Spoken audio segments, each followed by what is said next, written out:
Véritable success story de la radio Espace Guinée, les grandes gueules, détentrices des meilleurs scores radio en Guinée de la meilleure émission talk show, a donné le créneau horaire du départ au bureau et du retour à la maison, récoltant depuis des années consécutives le titre d'émission la plus écoutée en Guinée, toutes catégories confondues.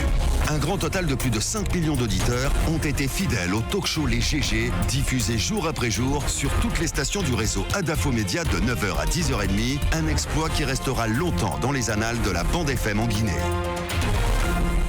Beaucoup de réactions évidemment sur notre site internet, le www.espacefmguinée.info. Sur la plateforme, le numéro de téléphone s'affiche juste en bas de l'écran si vous souhaitez interagir en direct dans l'émission. La Guinée a 2 ans de la fin du dernier mandat du président Alpha Condé, l'actuel locataire du palais Sékou Touréa. Dans cette perspective, les grandes manœuvres politiques se préparent, les différents camps politiques aussi fourbissent leurs armes. Enjeu des législatives donc prévues au plus tard dans le premier trimestre 2019 et une présidentielle en 2020, des échéances qui s'annoncent décisives pour un nombre de formations politiques qui comptent y jeter toute leur énergie, notamment pour empêcher donc ou minimiser les irrégularités et autres défaillances qui émaillent généralement les élections en Guinée, d'où toute l'attention portée aux conditions à réunir pour conférer à ces élections toute la transparence et toute l'équité requise. Comment l'UFR envisage-t-elle ces grands rendez-vous? Comment garantir la sincérité des élections en Guinée? Que faire pour sortir de l'impasse politique actuelle? Le président de l'UFR avec nous dans ce studio, Monsieur Sidya Touré, il faut le rappeler, président de l'UFR, avec nous pour continuer le débat. Pour continuer le débat, Monsieur le Premier ministre, Monsieur le président de l'UFR, l'actuel Premier ministre, Dr Ibrahima Kassory Fofana, était devant les députés il y a 2 jours pour décliner les grands axes de sa politique générale. On imagine que vous avez suivi ce discours. Première question peut-être, qu'est-ce que vous en avez retenu? Est-ce que vous, à partir de ce discours, si jamais il avait les coups de franche, on peut espérer pour notre pays, pour une petite rupture, notamment dans le cadre de la lutte et de la moralisation de la vie économique? Il a réitéré sa volonté de combattre la corruption.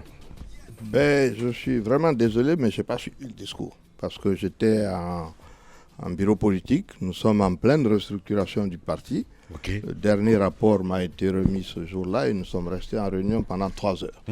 Bon, j'ai entendu des échos, ceux de nos députés qui ne sont pas venus à la restructuration nous ont un peu fait le compte-rendu. Le discours, je pense qu'il est en ligne avec ce qu'on peut souhaiter. Maintenant, bon, nous verrons. Il faut quand même au moins 100 jours pour commencer à réfléchir à tout ça.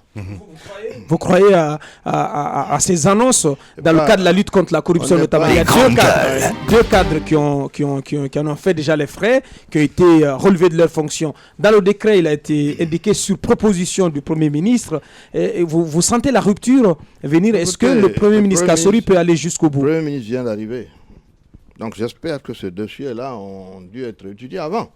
Parce que sinon, ce serait un peu trop tôt, non? Ouais. Donc je dis, attendons au moins 100 jours pour parler de tout ça. Voilà, alors on va revenir en arrière. On a vu 2 opposants faire leur entrée dans le gouvernement. Entre-temps, bien avant, il y avait un cadre de l'UFR dans ce gouvernement. Peut-être un commentaire là-dessus?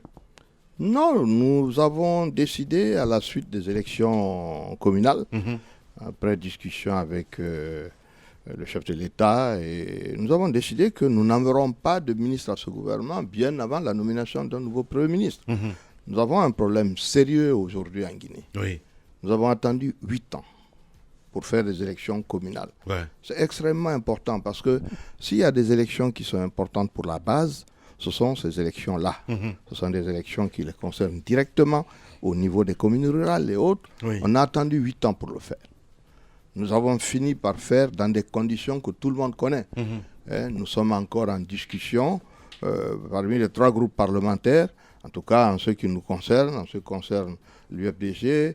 Nous avons porté plainte pour un certain nombre de choses qui ne tiennent pas la route. Ouais. Les résultats ne sont pas, dans beaucoup de cas, conformes au vote de nos citoyens. Oui. Qu'est-ce qui se passe? On a dit qu'il faut qu'on trouve des solutions. Des propositions ont été faites de l'UFR, de l'UFDG et je pense aussi du RPG. Il faut que cela se tranche. Il faut qu'on trouve une solution politique pour sortir de là parce que qu'est-ce qui se passe aujourd'hui sur le terrain? Sur le terrain, les mairies ne fonctionnent plus. Ce sont les secrétaires généraux de mairie qui sont nommés par le ministère de l'administration du territoire qui sont en train de gérer les mairies. Alors ça, c'est un retour en arrière qu'on ne peut même pas expliquer parce qu'avant, il y avait des délégations spéciales. Oui. À un moment donné, on avait réussi à mettre 2 ou 3 conseillers des partis pour essayer de faire en sorte qu'on y participe. Aujourd'hui, non. C'est juste le secrétaire général nommé par le ministère de l'administration du territoire.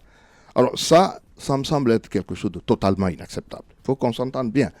Moi, j'ai des relations très bonnes avec le RPG, tout ce qu'on veut, mais nous ne pouvons pas accepter ça. Il y a eu un casting, Monsieur le Président, ou pas du tout? Non, il y a une volonté délibérée de revenir encore une fois à une gestion de l'ensemble. Si vous n'avez pas accepté cette fois-ci que un militaire de l'UFR fasse partie du gouvernement, c'est parce que quelque part, il y a une déception. Mais je suis en train de vous expliquer la raison, l'une des raisons fondamentales. Oui. Une fois qu'on a ces secrétaires généraux qui gèrent les mairies, mais qu'est-ce que la prochaine fois vous allez dire à vos électeurs pour dire « allons aux élections ». On ne peut pas leur donner les résultats des élections.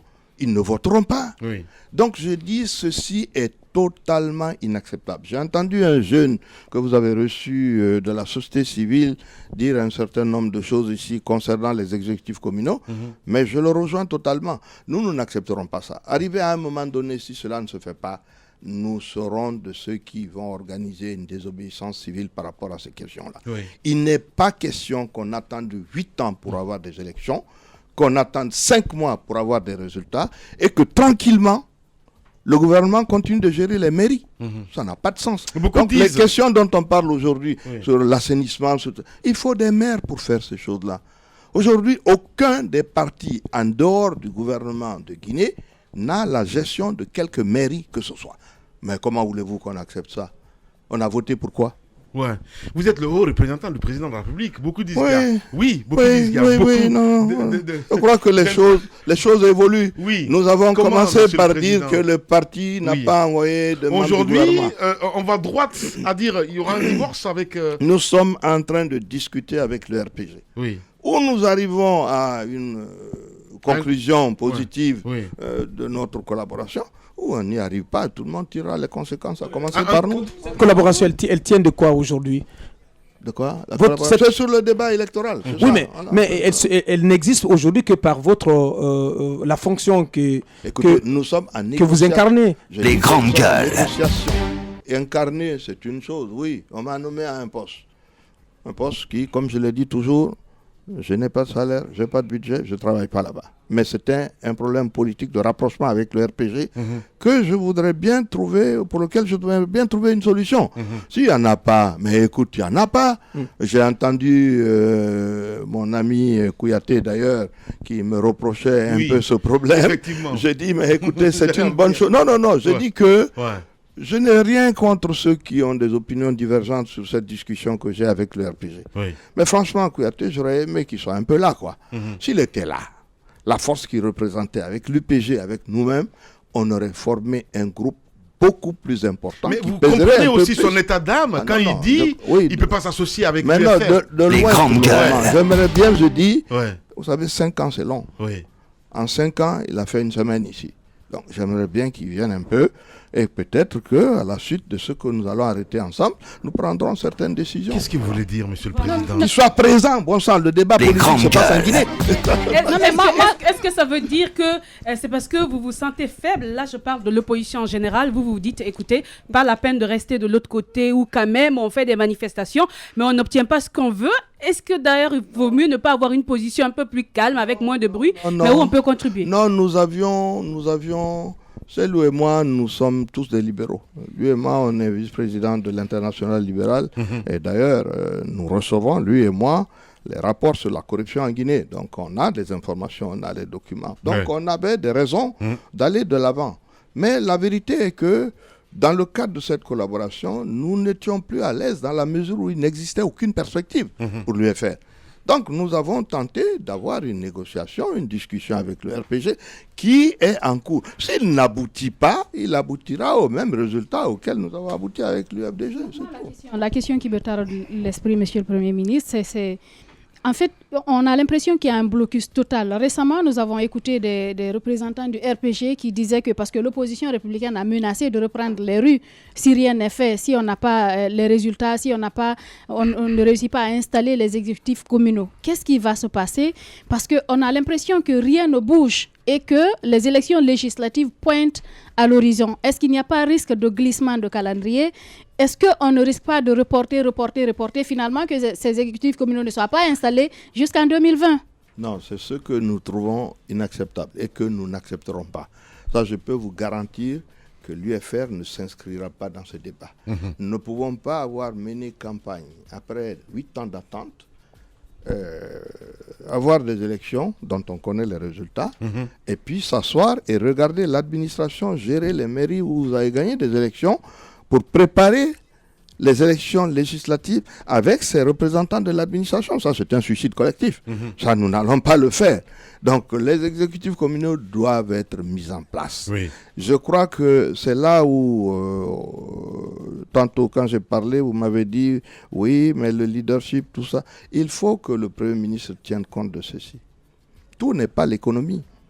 L'environnement est extrêmement important, si vous voulez, pour faire évoluer un pays. Ouais. Cet environnement, il est absolument nécessaire. Il faut une paix sociale, non seulement donc au niveau des syndicats, mais il faut une paix politique.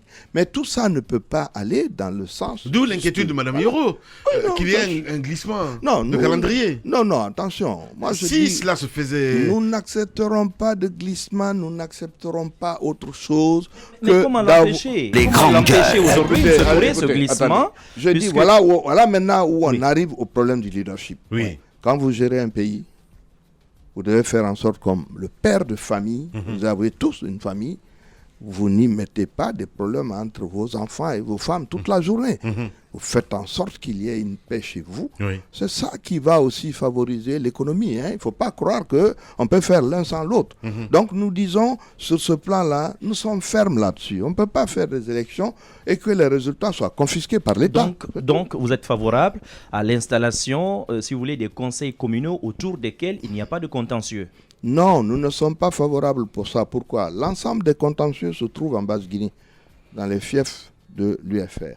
Si vous faites ça, vous allez avoir des exécutifs communaux installés partout en Guinée, mais chez nous, vous allez avoir des délégations spéciales, donc vous ne sortirez jamais. On a déjà eu ça. On a eu 8 ans de délégations spéciales. Je ne reviens pas aux délégations spéciales.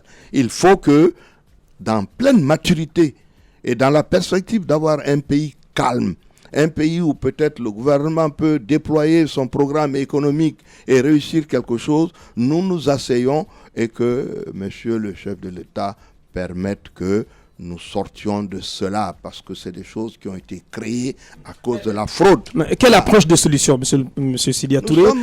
Faut-il, puisque si vous êtes opposé à l'installation des exécutifs communaux dans les circonscriptions où il n'y a pas de problème, les grandes donc gueules. vous voulez que tout se fasse au même moment, alors quelle approche de solution, alors qu'on sait que vous avez tous rencontré le président de la République, vous, le président de l'UFDG également. Il a été, le comité de suivi a été chargé d'apporter, de trouver une solution politique à ce différend électoral. Où nous en sommes aujourd'hui et comment en sortir?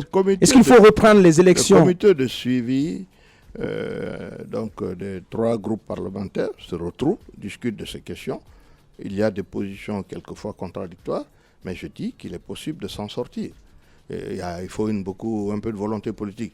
Nous disons, même si nous acceptions ces résultats, il faudrait que les gens reconnaissent que quand vous prenez la commune de Matam, par exemple, sur 245 bureaux de vote, on nous a annulé 84 bureaux de vote, dans lesquels, partout, l'UFR est majoritaire.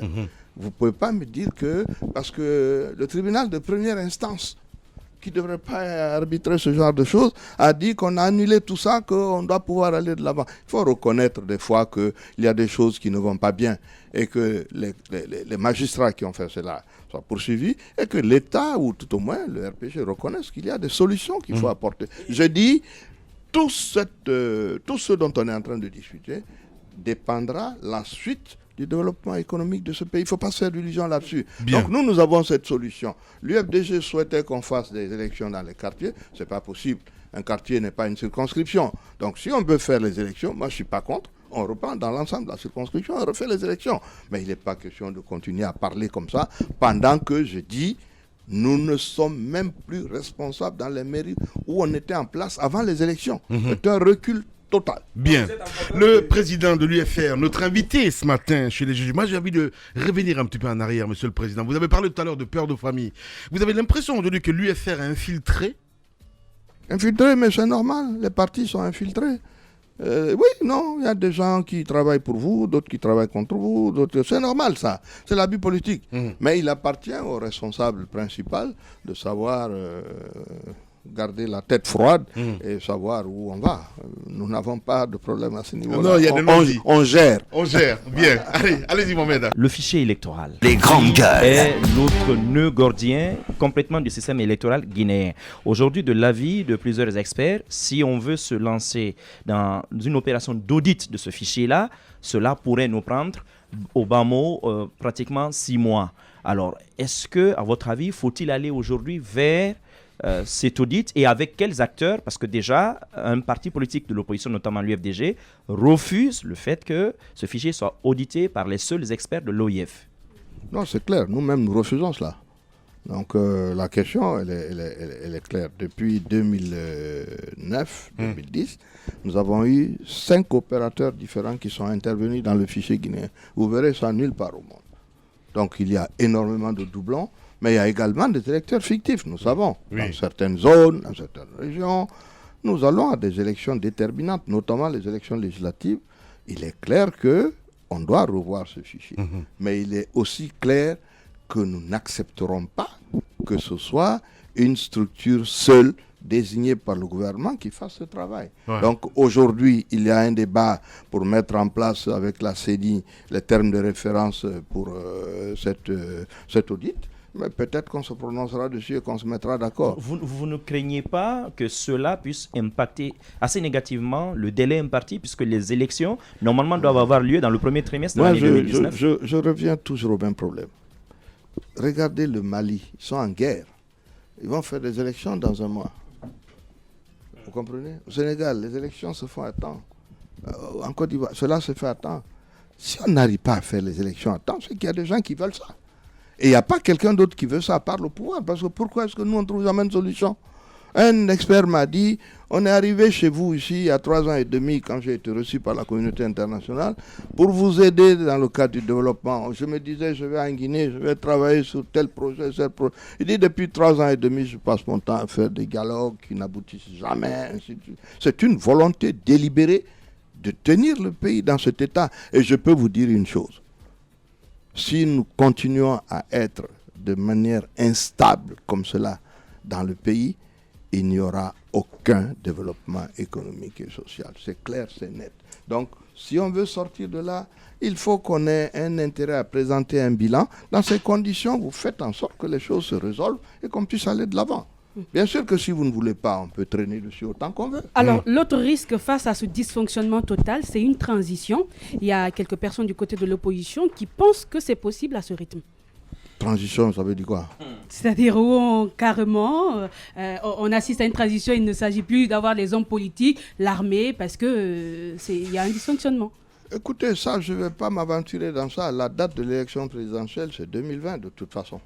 Une chose est sûre, ça ne peut pas bouger, de quelque manière que ce soit.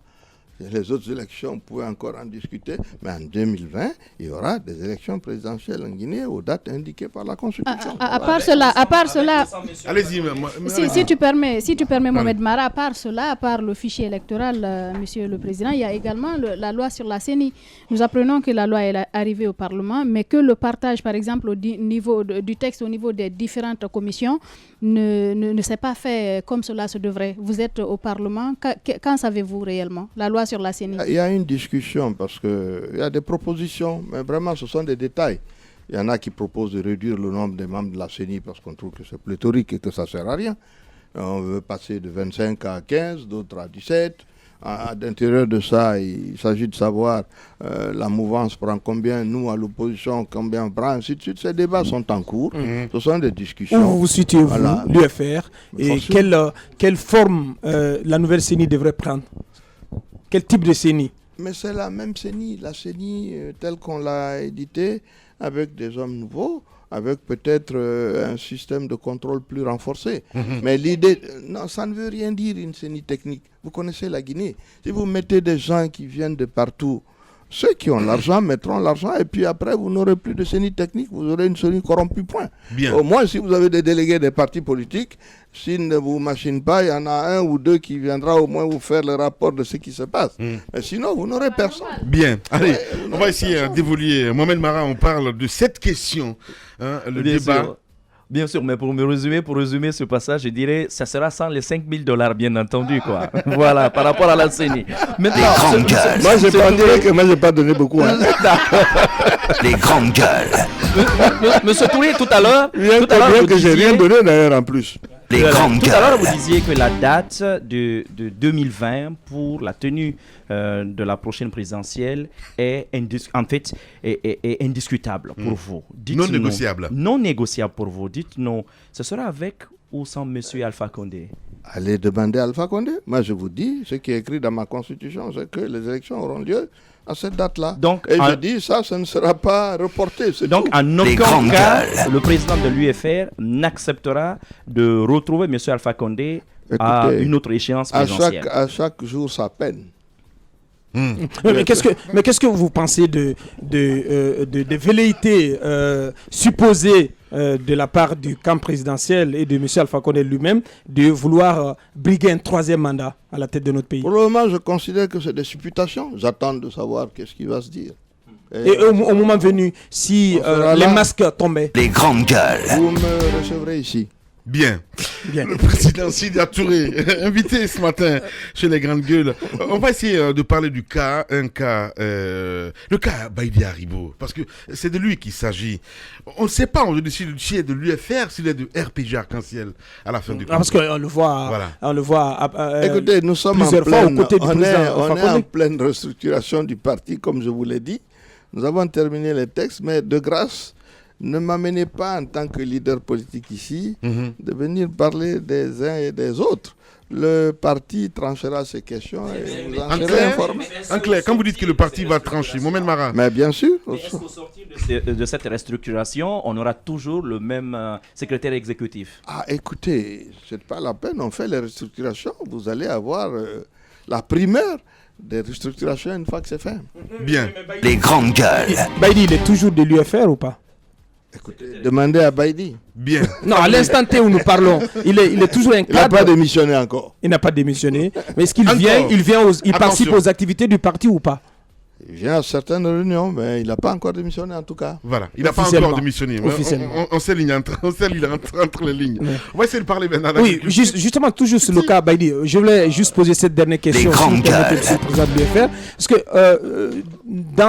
Parce que beaucoup d'observateurs pensent que c'est lui qui a été le principal artisan de ce rapprochement entre vous et le président Alpha Condé. Et confirmez-nous que cela est vrai et dites-nous, est-ce que vous avez le sentiment aujourd'hui qu'il vous a embarqué dans une aventure? Dans la classe politique guinéenne actuelle, je suis peut-être celui qui connaît le plus Alpha Condé. Je le connais depuis 39 ans. Donc vraiment, je n'ai pas besoin d'intermédiaire pour discuter avec lui. Même quand on ne se parlait pas officiellement, on se parlait officieusement. Donc ça, c'est la perception des gens. Envoyer quelqu'un pour faire une commission, cela ne veut pas dire que vous en êtes l'initiateur. Ouais. Non, c'est pas du tout ça. Bien. On parle agriculture et élevage, Madame Yoro, dans cette émission. L'élevage, allez-y. Moi, je voulais, avant qu'on aborde ce sujet-là, parler de la question des MUFA.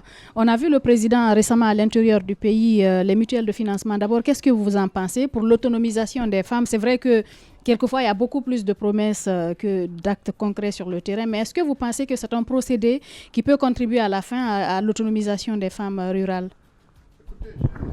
J'ai rencontré plusieurs fois le banquier qui est chargé de ce dossier et qui fait un travail acceptable au niveau des femmes, je dois dire honnêtement. Mais attention, l'impact d'un phénomène comme cela est franchement extrêmement réduit. Cela ne touche pas 1% des femmes dont on veut parler. Si vous mettez les femmes dans l'agriculture, cela n'a rien à voir. Mais il est certain que, moi j'ai regardé ça, je suis extrêmement intéressé par le travail qu'il fait, à condition qu'on ne lui retire pas ça pour le politiser complètement. Voilà, mais le problème des femmes guinéennes, c'est loin d'être résolu, bien sûr, par ça. C'est vraiment très loin. Oui. Vous étiez à Nzérékoré, vous avez participé aux côtés du chef de l'État aux Journées nationales de l'agriculture. Qu'est-ce que vous en avez retenu? Est-ce que vous pensez que ces rencontres telles qu'initiées par le chef de l'État, journée dédiée à l'élevage, à l'agriculture, est-ce que c'est un procédé dont on peut tirer profit pour faire avancer les choses dans ces secteurs? Et deuxième question sur la filière anacarde. C'est une filière aujourd'hui qui apparemment souffre dans la région de Bokeh notamment. Les prix ont chuté. Et comment y faire face? Vous avez posé beaucoup de questions en même temps. Commençons par... Nzérékoré déjà. Nzérékoré, écoutez, je crois que le président a fait une visite à Nzérékoré, il est revenu. Le problème agricole n'est pas résolu parce qu'on a fait une visite là-bas. Nous étions ensemble. Nous avons été visiter quelques pépinières. Non, attention. Hein. Le problème agricole est un problème extrêmement sérieux. C'est un problème qui concerne 70% des populations de ce pays. Oui. Donc ça mérite réellement une attention particulière. D'abord, vous commencez par voir ça au niveau de l'affectation budgétaire. Quand je prends le ministère de l'élevage, on avait un de nos responsables qui était ministre de l'élevage, il avait un budget de 0,003%. Il n'y a pas de petit ministère. Ce sont les affectations et surtout les objectifs que vous fixez à ce genre de choses qui font que ça devient un grand ministère. Le problème agricole, c'est-à-dire tout ce qui touche à l'agriculture, à l'élevage, à la pêche, est un problème extrêmement sérieux parce que je dis, plus de 2 tiers des populations guinéennes sont concernées par ça. On devrait y mettre un peu plus, honnêtement, d'efforts. Et donc, aller saluer les gens, vérifier, voir les pépinières, c'est bien. Mais je dis, il reste une politique agricole d'élevage, de pêche à définir encore en Guinée et à exécuter. Vous pensez qu'on est plus dans les annonces avec Alpha Condé qui annonce des tracteurs, qui annonce des rizeries? Vous m'amenez dans des débats politiciens, je vous dis ce qui doit être fait. Maintenant, chacun peut faire des déclarations, ce n'est pas un problème. Il y a une politique en tant que telle, est-ce qu'on a une politique qui en vaille la peine? Il y a une politique qui existe dans les PNDS, il n'y a aucun problème là-dessus, il y a des projets là-dedans. Ils ne s'exécutent pas peut-être, mais ils existent. Hein. On a des gens qui ont rédigé des documents. Moi, je suis pour que, malheureusement, dans ce texte, la place qui doit être réservée au secteur agricole n'est pas ce que moi j'aurais souhaité. Mais sinon, il y a une identification d'un certain nombre de choses. La relance du projet coton, ainsi de suite, le problème de l'anacarde dont on va parler tantôt. Il y a des problèmes de ce genre qui existent et qui demeurent. Mais vous devez donner l'exemple que cela se passe. Le chef de l'État n'est pas l'alpha et l'oméga de ces choses-là. Vous allez peut-être pour aller lancer quelque chose ou bien pour aller constater. Sinon, les visites en tant que telles, c'est très gentil. Le problème agricole, le problème de l'élevage, le problème de la pêche, ces problèmes demeurent les problèmes essentiels de notre pays. Ça, c'est clair. Oui. Justement, maintenant, sur l'anacarde, quel regard vous portez aujourd'hui sur ce secteur? Non, c'est pas... J'avais 10 ans que je disais que j'allais faire un coup de gueule. Il y a deux choses. Il y a le problème de l'anacarde. Vous savez, quand nous avons eu ces rencontres avec le président Alpha Condé au début de 2016, j'avais lancé un prix de référence de l'anacarde. Et j'avais souhaité qu'on fasse un investissement massif dans ce secteur. Malheureusement, c'est parti dans tous les sens. En 6 mois, 8 mois, on m'a dit qu'on a fait planter 200 000 hectares d'anacarde. Je crois que j'étais avec le président un jour, et j'ai parlé avec ces gens, je lui ai dit de mettre son téléphone sur un haut-parleur. Et puis je leur ai dit, c'est vous qui avez dit ça au président que vous avez... Je dis, mais vous racontez des histoires. Dans une année, un pays comme la Côte d'Ivoire ne peut pas faire 20 000 hectares de ça. C'est extrêmement important. La plantation, ce n'est pas semer des arachides. Il faut commencer par avoir, pour ces plants-là, il faut avoir une pépinière. Il faut les garder, il faut mettre de l'engrais là-dessus. Il faut répertorier votre forêt, le couper, le brûler, faire le piquetage, faire les troisons, ensuite les planter et les suivre. Est-ce que vous savez qui a planté quoi? On me dit non, qu'ils ont fait ça comme des arachides. Non, je dis, ça, c'est pas de la plantation. Oui. Donc, c'est un problème qui est extrême. Comme beaucoup de gens s'y étaient engagés, en Haute-Guinée et dans la zone de Bokeh, il fallait les encourager. On a donné un prix de référence, à un moment donné, ces prix sont montés. Mais il appartient à l'État de surveiller ça. J'ai dit que l'État devait fixer un prix de référence. Ça veut dire quoi? Ça veut dire que vous vous engagez à ce que quand c'est plus bas que ça et que la qualité est conforme, vous donnez l'argent aux paysans pour qu'ils n'abandonnent pas ces plantations pour aller faire autre chose. C'est comme ça que c'est organisé partout au monde. Même aux États-Unis, le coton est subventionné. J'ai dit qu'on devait lancer le coton, relancer le coton également en Haute-Guinée. En 1996, quand j'arrivais, il était à 4 000 tonnes. En partant, je l'ai laissé à 40 000 tonnes. Aujourd'hui, il est à 2 000. Donc, il faut qu'on se parle sérieusement. Et comme ce sont des gens dont on parle là, qui représentent la majorité des Guinéens, de grâce, quoi, qu'on prenne ça avec un peu plus de sérieux. Voilà, et ça me semble important. D'Abola, le problème de l'arachide, je voulais en parler aussi. Pourquoi? J'ai été franchement mortifié par le problème de Dabola. Vous faites de l'agriculture pour arriver à l'agrobusiness. C'est-à-dire quoi? Arriver à transformer votre production en produit fini, ce qui vous rapporte beaucoup plus d'argent.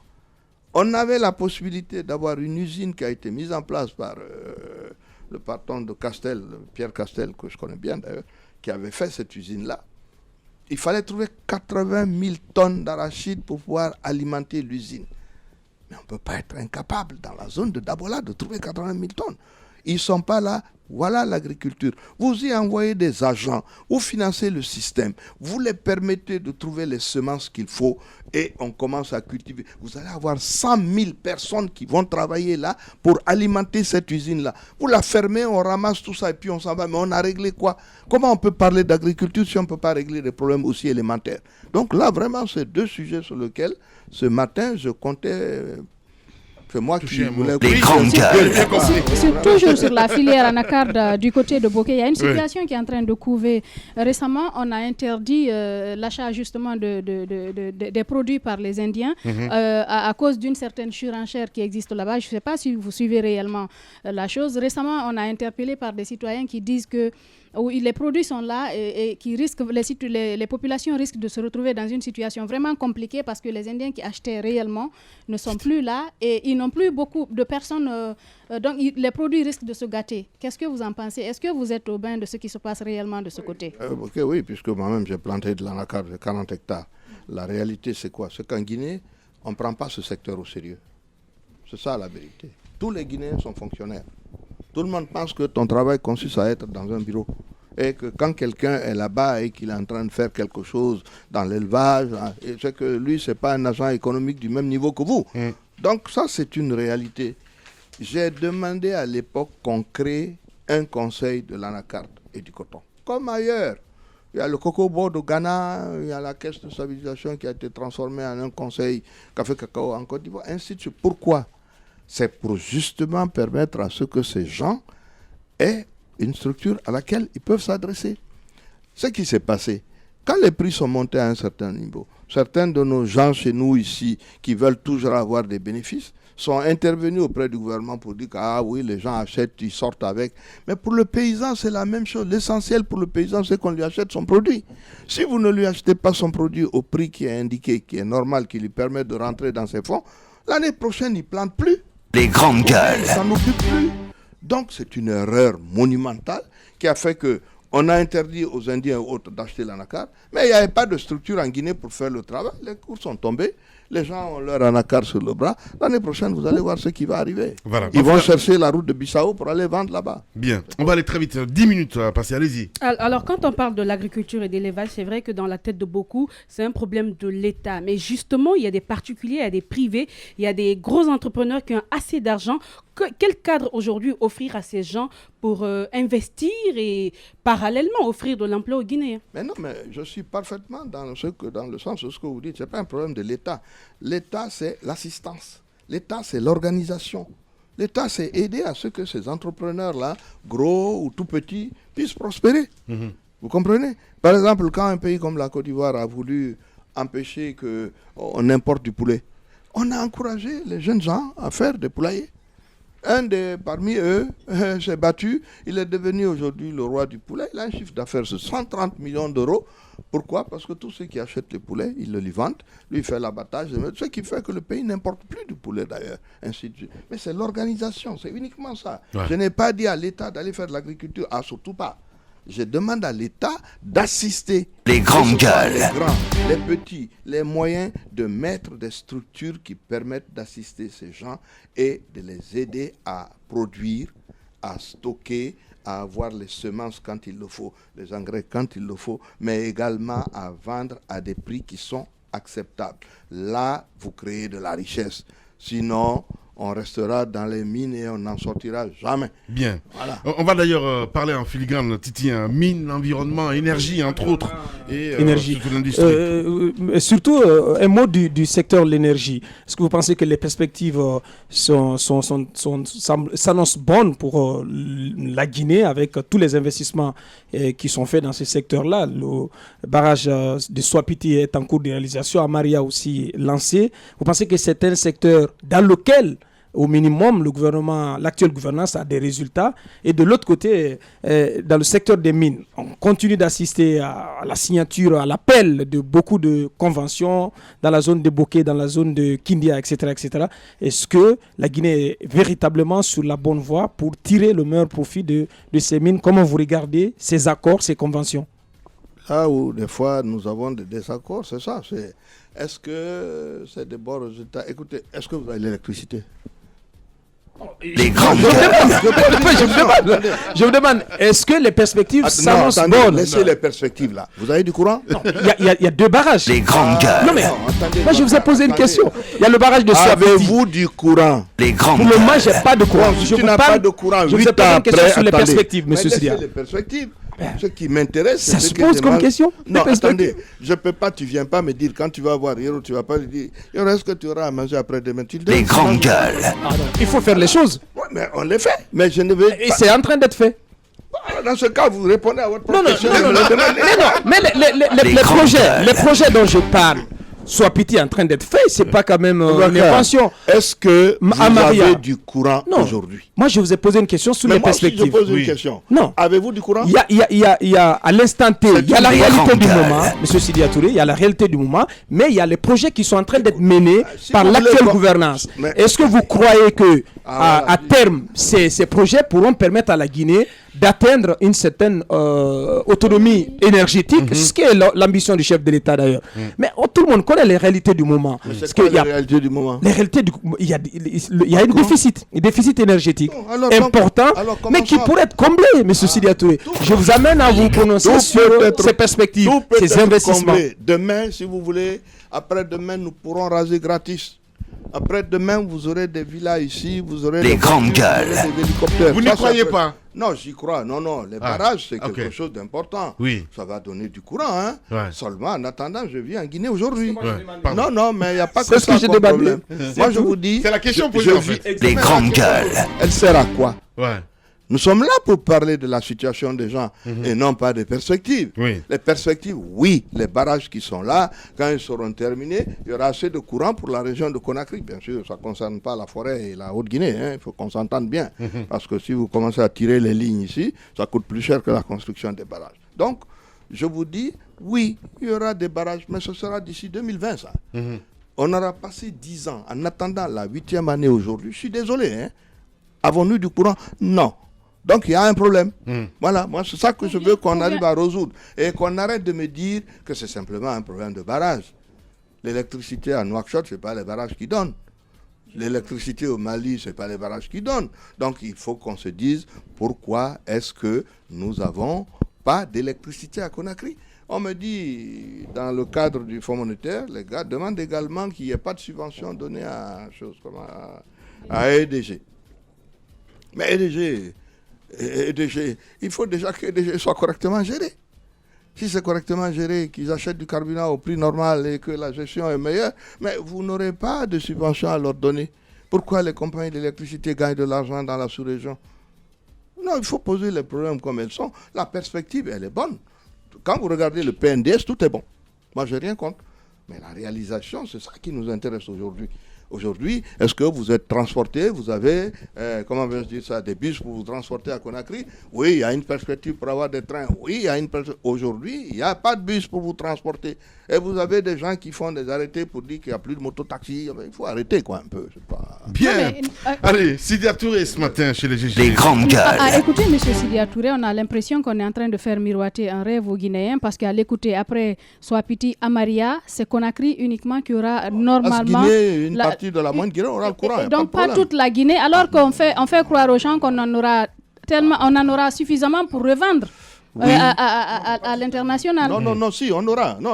On aura suffisamment de courant dans cette région. Au point de revendre de le revendre à la Bissau, au Sénégal, c'est vrai. Pourquoi? Parce que tu as 540 MW qui vont sortir au niveau de Swapiti. Le problème, c'est que le transport de cette électricité en Haute-Guinée et en forêt, c'est aussi cher que de construire un barrage. Donc il faut peut-être réfléchir à autre chose de ce côté. Voilà pourquoi les gens font de l'interconnexion. Ils échangent le courant d'un pays à l'autre. Nous, on ne l'a pas fait. Voilà, c'est tout. Voilà le président de l'UFR ce matin chez les GG.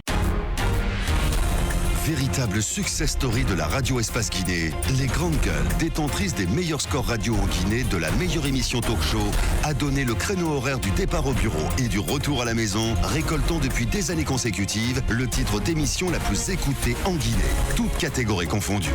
Un grand total de plus de 5 millions d'auditeurs ont été fidèles au talk show Les GG, diffusé jour après jour sur toutes les stations du réseau Adafo Média de 9h à 10h30, un exploit qui restera longtemps dans les annales de la bande FM en Guinée.